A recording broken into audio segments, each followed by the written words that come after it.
what's up guys, and welcome back to our channel. In today's video we are again on British Airways, and I'm gonna be teaching you how to change your currency, so make sure to stay until the end of the video. But before we move on, it would mean a lot if you subscribe to our channel and hit that notification bell on.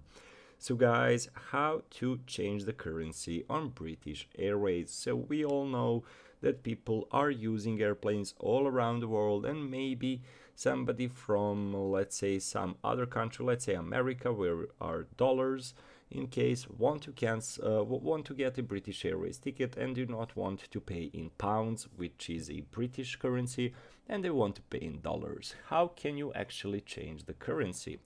So basically guys, in order to change the currency on the British Airways app or website, you'll need to go into the settings menu and select the currency you wish to use. Once you selected the currency you wish to use, all prices on the app will be displayed on the currency.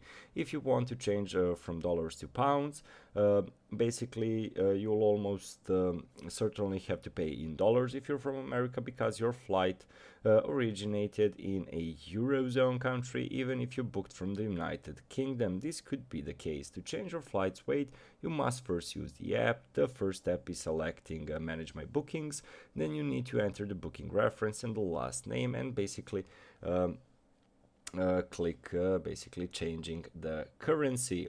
So overall guys, quite an easy process. You just click on the currency option in the app or on the website. So overall guys, that's the entirety of the process. So thank you so much for watching, and see you in our future videos. Goodbye.